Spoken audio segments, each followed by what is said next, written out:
హీరోయిన్లు just glamour roles కు మాత్రమే పరిమితమా? హీరోయిన్ అంటే జస్ట్ గ్లామర్ డాలేనా? ఆడియన్స్ అలానే చూస్తున్నారా? కావాలనే హీరోయిన్లను డ్యూయట్స్ కు పరిమితం చేస్తున్నారా?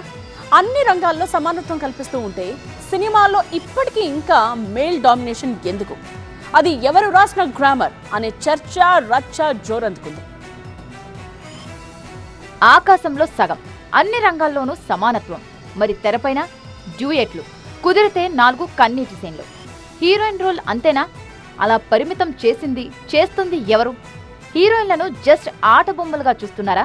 పెద్ది సినిమాలో జాన్వీ కపూర్ రోల్ ఇప్పుడు పెద్ద వివాదంగా మారింది. పెద్దిలో జాన్వీ పాత్రను ఓ వస్తువులా చూపించారన్నారు సింగర్ సుమగ్గళి. నటించే సత్తా ఉన్నప్పటికీ సినిమాలో హీరోయిన్లకు ఆ స్కోప్ ఇవ్వడం లేదన్నారు నటి ఆషికా రంగనాథ్. జస్ట్ క్రేజ్ కోసం, రెమ్యునరేషన్ కోసం మాత్రమే హీరోయిన్స్ గ్లామర్ రోల్స్ తో సరిపెట్టుకుంటున్నారనే విమర్శలకు స్ట్రాంగ్ కౌంటర్ ఇచ్చారామె. మహిళల పాత్రలకు ప్రాధాన్యం ఇవ్వడం రచయితలు, దర్శకులు, నిర్మాతల బాధ్యత అన్నారు ఆషిక. ఒక సినిమాలో హీరోయిన్ పాత్ర సరిగ్గా రాయకపోతే ఆ తప్పు రచయితలు, దర్శకులదే కానీ ఆ పాత్రల్లో నటించిన మహిళలదే కాదన్నారు. పెద్ద సినిమాలో నటించాలనే ఆశతో హీరోయిన్లు అందులో భాగమవుతారన్నారు. నటీమణులపై అనవసర నిందలను ఆపాలన్నారు. హీరోయిన్లను గ్లామర్ డాల్స్ గా చూపిస్తేనే ప్రేక్షకులు చూస్తారనే మైండ్ సెట్ మారాలన్నారు.